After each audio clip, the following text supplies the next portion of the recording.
अस्सलाम वालेकुम एवरीवन। बच्चों, हमने लीडिंग लैगिंग स्टैंड का पढ़ लिया था। अब जो हमने नेक्स्ट बात करनी है वो हमने आगे सिंथेसिस की बात करनी है, क्योंकि मैंने आपको बताया कि पहले लीडिंग और लैगिंग स्टैंड का, ठीक है, अब उनकी जो सिंथेसिस आगे रेप्लिकेशन है वो स्टार्ट कहाँ से होनी है, पहले प्राइमर लगना है, फिर उसके बाद आगे जो फर्दर रेप्लिकेशन स्टार्ट होने, नया स्टैंड बनना है, ठीक है। अच्छा, अब लेकिन जो प्राइमर डाल रहे हैं ना, एक तो इसको तो रीडिंग को तो एक ही प्राइमर चाहिए, लेकिन लैगिंग स्टैंड को बहुत सारे प्राइमर्स चाहिए, हर ओकोजा के फ्रेगमेंट के लिए नया प्राइमर चाहिए, ठीक है। अब ये प्राइमर्स कैसे बनते हैं? इन प्राइमर्स की फॉर्मेशन के लिए हमारे पास एक एंजाइम होता है जिसको हम कहते हैं आरएनए पॉलीमरेज एंजाइम, ठीक है। आरएनए पॉलीमरेज एंजाइम को हम एक और नाम भी देते हैं प्राइमेज, ठीक है। अब इस प्राइमेज ने क्या करना होता है, ये इसने ना एक्चुअली प्री पायरिफॉर्म कॉम्प्लेक्स होता है, ठीक है, प्री पायरिफॉर्म कॉम्प्लेक्स, उसको ये प्राइमेज एक्शन करता है उसके ऊपर, ठीक है, उसको पहले कन्वर्ट कर देता है इनटू प्राइमोसोम, ठीक है, प्राइमोसोम। अब उस प्राइमोसोम ने आगे क्या करना होता है, उस प्राइमोसोम ने आरएनए प्राइमर बनाने होते हैं, ठीक है, जिन्होंने रेप्लिकेशन को स्टार्ट करना है, ठीक है। वो लीडिंग स्टैंड पे एक चाहिए और जो ओकोजाकी फ्रेगमेंट के लिए, हर ओकोजाकी फ्रेगमेंट के लिए नया चाहिए, ठीक है। और जो रेप्लिकेशन होती है बच्चों, हमेशा हमेशा याद रखना, वो होती है हमेशा 5 प्राइम टू 3 प्राइम डायरेक्शन में।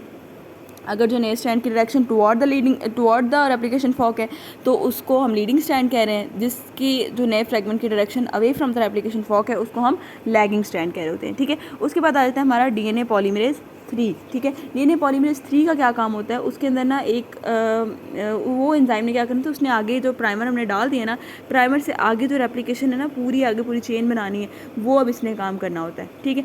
अब इसने ना ये पूरी ऐसे करके सीक्वेंस है, ठीक है, ये पीछे करके ये रेप्लिकेशन फॉक है, ठीक है। अब क्या हुआ, इस जो प्राइमर पहले हमने डाला, प्राइमेज ने प्राइमर बनाया, अब जहाँ पे हमने प्राइमर डाला ना, प्राइमर के बाद हमने डीएनए पॉलीमरेज 3 डालना है, ठीक है। बच्चों, डीएनए पॉलीमरेज भी 3 टाइप के होते हैं, 1, 2 और 3। यहाँ पे हम 3 डाल रहे होते हैं, बाकी जो है ना उनका यहाँ पे ऐसा रोल नहीं है, उनका दूसरे फंक्शंस में रोल है, मैं बाद में आपको बताऊंगी, आगे इनका रोल आएगा, ठीक है। अब इसका काम क्या होता है, इसने ना 3 हाइड्रोक्सिल ग्रुप एक्सेप्टर के तौर पर एक्ट करना है।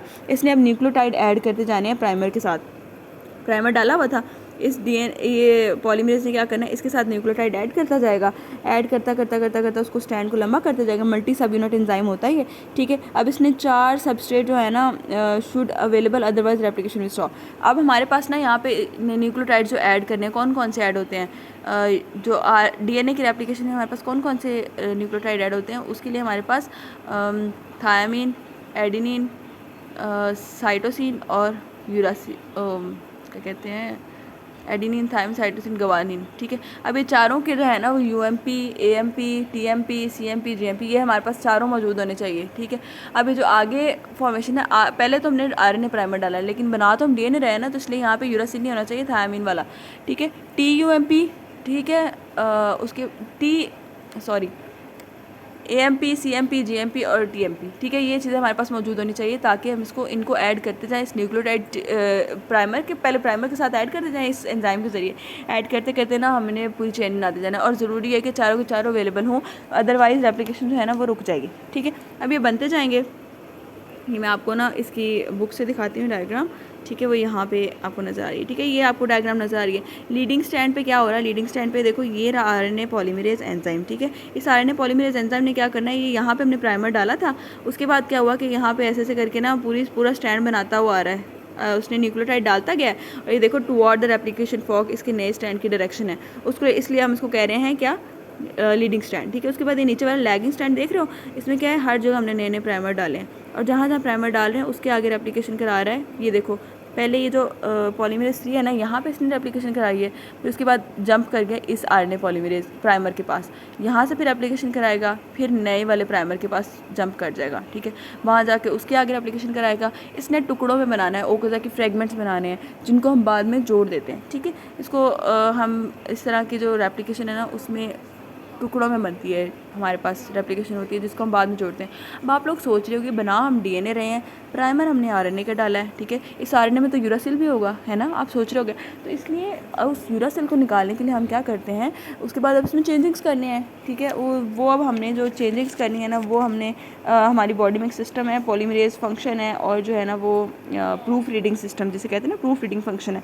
अब उसके ज़रिए हम ये जो है ना प्राइमर वाली चीज़ें निकालते हैं, ठीक है। अब वो मैं अभी आपको बताने जा रही हूँ। उसमें हम क्या करते हैं, ये हमारा छोटा सा रेप्लिकेशन का मैकेनिज्म था, छोटा सा तो नहीं था लेकिन अच्छा खासा था।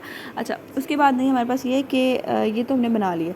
अब उसके बाद हमारे पास ना इसी एंजाइम जो हमारा पॉलीमरेज़ है, ठीक है, इस पॉलीमरेज़ की दो तरह की एक्टिविटीज़ होती हैं। एक तो पॉलीमरेज़ का काम था ये न्यूक्लियोटाइड्स को ऐड करना, ठीक है, ये न्यूक्लियोटाइड ऐड करता गया, लेकिन उसके अलावा वो होता है इसका पॉलीमरेज़ फंक्शन, ठीक है। ये देखो इस तरह करके इसने न्यूली सिंथेसाइज डीएनए टेम्पलेट है, ठीक है। उसके बाद डीएनए पॉलीमरेज़ ने इसके अंदर स्ट्रैंड में ऐड करता गया। देखो गुआनिन जब ऐड किया ना, इसमें से पायरोफॉस्फेट निकाल दिया है और इसको हमने स्ट्रैंड में ऐड कर दी। ये इसकी नॉर्मल एक्टिविटी होती है 5 प्राइम टू 3 प्राइम डायरेक्शन में डीएनए पॉलीमरेज़ 3 की एक्टिविटी, ठीक है। लेकिन इसके अलावा इसकी एक और एक्टिविटी भी होती है, लेकिन क्योंकि ना ये स्ट्रैंड है ना, स्ट्रैंड पे अगर ये ऐसे मूव कर रहा है, सीधा सीधा जा रहा है, तो इस डायरेक्शन में तो उसने यही वाली एक्टिविटी करनी है, 5 प्राइम टू 3 प्राइम मूव करते हुए पॉलीमरेज़ वाली एक्टिविटी करनी है। लेकिन जब एंड पे पहुंच जाता है ना, उसको ख्याल आता है मैं पीछे मुड़ के देखते हूँ कोई गलती तो नहीं कर रहा है, ठीक है। अब वो मुड़ेगा वापस 3 प्राइम टू 5 प्राइम डायरेक्शन में जाएगा। उस डायरेक्शन में जो उसकी एक्टिविटी होती है वो होती है प्रूफ रीडिंग फंक्शन। वो पीछे प्रूफ रीडिंग करने जाता है, यही वाला एंजाइम, ठीक है, वो ये वाला एक्शन है। एक्चुअली आप देखो, अब वो पीछे गया 3 prime to 5 prime exonuclease activity. Exonuclease activity क्या है, वो देखने जाता है मैंने कहीं गलत कोई न्यूक्लियोटाइड तो नहीं डाल दिया। अगर उसने देखो साइटोसिन के साथ पेयर किसका होता है, गुआनिन का होता है, ठीक है। अब लेकिन उसने अब देखा कि मैंने गलती की है, एडेनिन डाल दिया है, ठीक है। अब उसको एडेनिन निकालना चाहिए, ठीक है। उसने करना है यहाँ पे उस डीएनए पॉलीमरेज़ 3 नहीं, इस मिस पेयर वाले न्यूक्लियोटाइड को निकालना है। ये देखो निकाला बाहर, और जो है ना एंजाइम रीट्रेट करेगा, और जो है ना ये देखो यहाँ से निकल गया हुआ है, ठीक है। ये होती है इसी आपके डीएनए पॉलीमरेज़ की प्रूफ रीडिंग एक्टिविटी। ये आप फिर जो है ना कहीं गलती हो जाए तो उसको खुद ही पकड़ता है जाके, सीधा पहले जाएगा बनाएगा, फिर उल्टा वापस आएगा उसको प्रूफ रीड करने के लिए, ठीक है। ये काम होता है आपके डीएनए पॉलीमरेज़ 3 का, ठीक है। उसके बाद ना एक और चीज़ जो हमने आरएनए प्राइमर के जो निकालने हैं ना बल, तो उसमें जो है वो देखो प्राइमर आपने डाला था, ये 5 prime to 3 prime exonuclease activity. अब देखो ये चीज़ मैं आपको बताना चाह रही हूँ। एक्चुअली होता क्या है कि अभी जो मैंने एक्टिविटी बताई है वो 3 prime to 5 prime proofread activity या एक्सोन्यूक्लियस एक्टिविटी थी।